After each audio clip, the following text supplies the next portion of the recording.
But first, there is growing attention about the cost of menstrual products and how difficult it can be for some women and girls to pay for these essential needs. Now, many school districts and universities, as well as a few cities and states, are providing free feminine products in schools for students who might need them or can't afford them.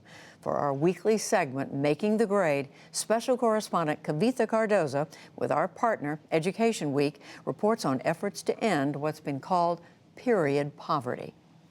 Hello. Hi. Young women all over the country report remarkably similar experiences. Oh, everyone's like just kind of grossed out and then embarrassed to talk about it. A lot of people say that time of the month. People say Aunt Flo has come to visit. People say Shark Week. We shouldn't be made to keep it a secret. Jorge Iloza agrees. Periods are a part of life, period. He's the mayor of Providence, Rhode Island, and he's on a mission to reduce the stigma around menstruation.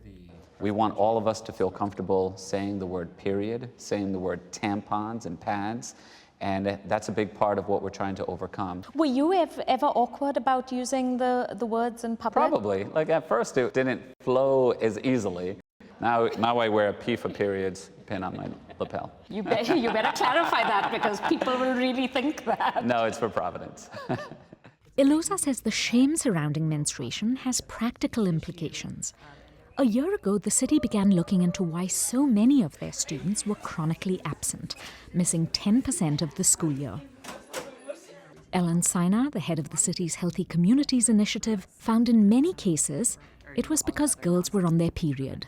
It's affecting their attendance at school, it's affecting their participation in physical activities, and it's affecting their participation in social activities. 16-year-old Litzy Feliz has friends who stay home when they're menstruating. Some can't afford to buy pads. Some of them have to buy it themselves because their parents doesn't buy it for them. Because I have a friend that she buys it herself. She'll be like, oh, I have to buy it now, but I don't really have the money. I don't know if it's going to be more or less. Like, I see them worry about it. Sina says this is not an uncommon scenario.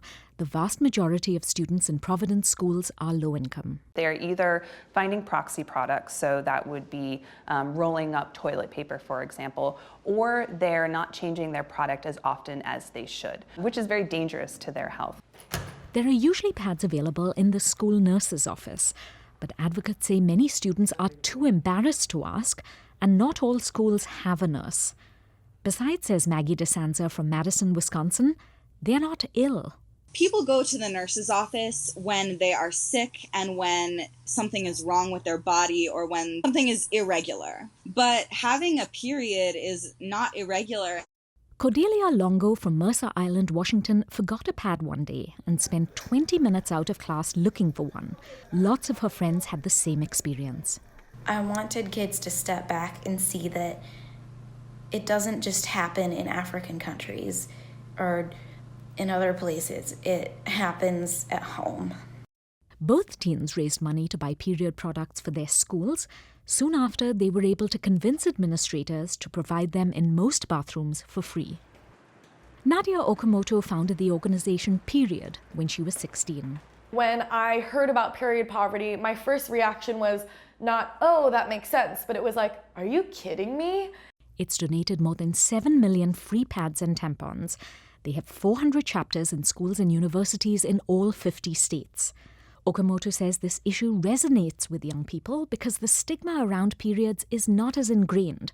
Also, she says, they're more connected. In this age of social media, when social media is an extension of our own self-expression and we can use it to connect with people and start conversations, we're able to break the stigma digitally in more ways than could have ever been imagined before. States such as California, Illinois, New York, and Tennessee have passed laws to provide students with free period products in certain school bathrooms.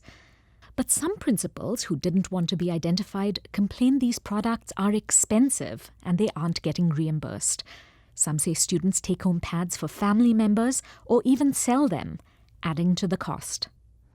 But Providence officials say they haven't had these challenges and that the $75,000 set aside for this initiative is a fraction of the $75 million city budget. Last year, they installed free dispensers in a few school bathrooms. So if someone were to want something, so tell me, what would you like today? So say I wanted a pad. Okay, so all you have to do very easily is just push a button. The product dispenses with a box. Solight Sue heads wellness programs for city schools. She says students can only take one pad or tampon at a time. These are set with a timer at about 1.5 minutes to avoid any exploitation or overusage of our products. You need to be able to help them during the school hours. Karina Monge, who works with middle schoolers, says the dispensers are part of a broader push around health education. She says children often don't have access to basic information at home. I have a student that she lived with the father, and the father never told her about the period. So she learned about how to use a pad, how frequently she needs to change the pad in school. Sue says anecdotally, they're already hearing positive feedback. Our students did tell us that they were more ready to learn. They were able to engage in physical activities such as gym classes without the level of discomfort that they had before. They also had increased confidence, and it became less taboo overall. Let's make it to our classes on time. It's a sense of relief. You can see in their faces the fact that a barrier has been removed. It's a sense of freedom. Principal Wobbeson Torsho's school had free dispensers this past year. He's seen the difference in his students firsthand. Torsho says this issue is bigger than education. This is an ethical issue. It's a moral issue for the principal. So whatever problem we have in education with a subgroup, with a section of the population, we need to address it so that everyone can be on equal footing in that learning. Anything that affects my students becomes my responsibility.